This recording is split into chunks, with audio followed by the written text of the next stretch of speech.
Karşındaki başkaları.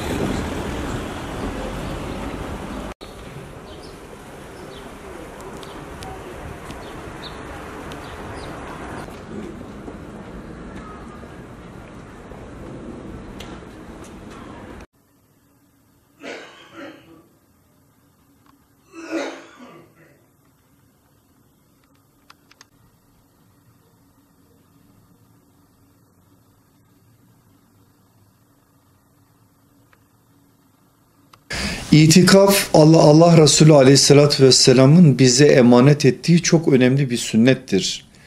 Hiçbir sünnetin aslında kazasını yapmamıştır Peygamber sallallahu aleyhi ve sellem ama hicretin 8. yılında Ramazan ayında Mekke fethi için yola çıktığı için o günlerde Medine'de bulunamadığı için 9. senede sallallahu aleyhi ve sellem Efendimiz yapmadığı o 10 günlük itikafın da kazasını yapmıştır. Dolayısıyla son Ramazanında Efendimiz 20 günlük bir itikaf yapmıştır. Burada Peygamberimizin sonradan bunu kaza etmesi de aslında ümmete verdiği bir işarettir. Demek ki çok önemli bir sünnettir. İhya edilmesi gereken bir sünnettir. Diriltilmesi gereken bir sünnettir. Efendimiz son beyanlarında da bunu ortaya koymuştur. Peki itikaf nedir? İtikaf bir müminin ibadet kastıyla eğer erkekse bir camiye niyetli bir biçimde girip biraz daha dünyadan çekilip ahirete yönelik olarak o günlerini artık imkan çerçevesinde son 10 gün sünnettir ama yapamazsa 5 gün, yapamazsa 3 gün, yapamazsa bir gün, yapamazsa bir miktar. Allah Resulü Aleyhisselatü Vesselam bir miktarda diyerek bu işin asgari ölçüsünde ortaya koymuştur.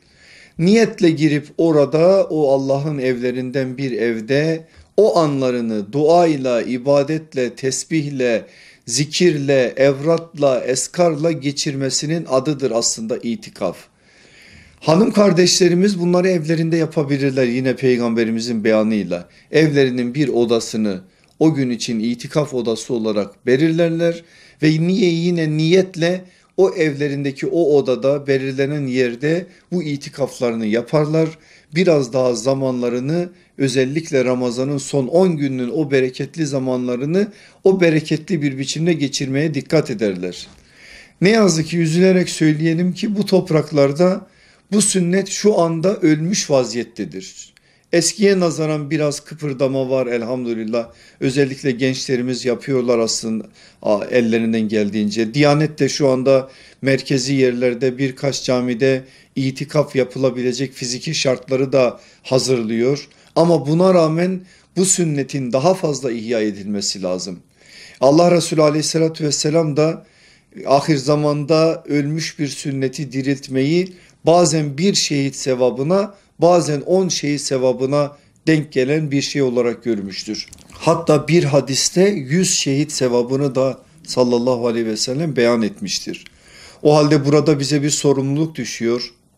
Elimizden geldiğince hem kendimizin bu sünneti ihya etmesi için etrafımızı da bu manada bu işten haberdar etmek için hem de bu işten hiç haberdar olmayan insanları böyle büyük bir ibadetten bir şekliyle onların dünyasına gündem oluşturmak için seferber olmamız gerekiyor. Yapmaya çalışmak ve yapmayanların da gündemine düşürmek. Bu iki tane temel sorumluluğumuz itikafla alakalı. Peki itikafı biz nasıl anlamalıyız? Asıl o ruhu da anlamamız lazım ki meseleden daha fazla istifade edelim. Aslında itikaf her Müslümanın Hira tecrübesini bir daha tekrar etmesidir. Nasıl ki Aleyhisselatü Vesselam Efendimiz 35 yaşından başlayıp ta 38 yaşına kadar o zamanki ifadesiyle Ramaz ayında yani Ramazan ayında Hira'da itikafa çekildiyse 38 yaşından 40 yaşına kadar 2 yıllık sürecinde 6 ayını aşağı yukarı Hira'da geçirdiyse biz de en azından Ramazanımızın son 10 gününü ya da o 10 günün içerisinden bir miktarını Hira'yı tecrübe etmek, Hira'yı yaşamak için geçirmek zorundayız. Şu hızlı dünya hayatından biraz olsun kendimizi çekmek, biraz olsun kendimizi ahirete yönelik bir hale getirmek, Allah'a teveccüh etmek, Allah'la yakınlaşmamızı sağlamak, kalplerimizi yeniden Kur'an'ı anlayabilecek bir hale getirmek, elimizden geldiğince sırtımızdaki dünyevi kamburlardan sıyrılarak ahiret öncelikli yaşama adına bir güzellik elde etme noktasında itikaf bir büyük nimet ve bir büyük sünnettir. Elimizden geldiğince bu sünneti hem diriltme hem de toplumda dirilmesi adına gayret içerisinde olma sorumluluğumuz var. Bunu hiçbir zaman unutmadan hareket etmeliyiz. Öncelikle bir kere dünyayla bağlantısını kesecek. Ben itikafa katılan kardeşlerime söylediğim şey şudur. Bir kere telefonunuzu yanınızda barındırmayacaksınız. O anda bizi o ruh halinden alıkoyacak her şeyden sıyrılacağız.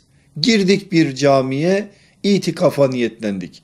Artık o andan itibaren bizim yapacağımız her şey ibadet hükmünde olduğu için o ibadete uygun bir biçimde adımlar atmamız lazım.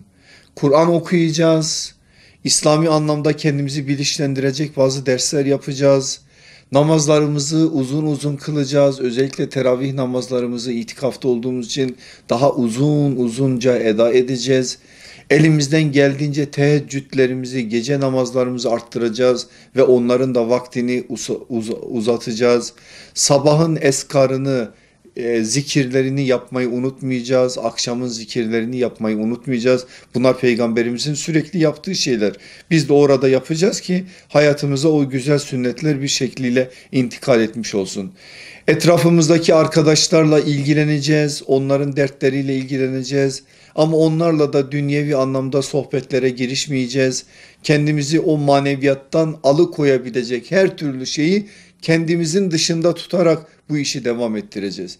Elimizden geldiğince orada Allah'a hasrettiğimiz o günleri Allah'ın istediği gibi geçirmiş olacağız. Allah nasıl razı ve memnun olacaksa ki onun razı ve memnun olacağı işler kulun ibadet niyetiyle yaptığı işlerdir. Ellerimizden geldiğince o manada dikkat edeceğiz ki itikafın gerçek manada ruhuna uygun bir biçimde bir amel ortaya çıkmış olsun. Allah razı olsun hocam.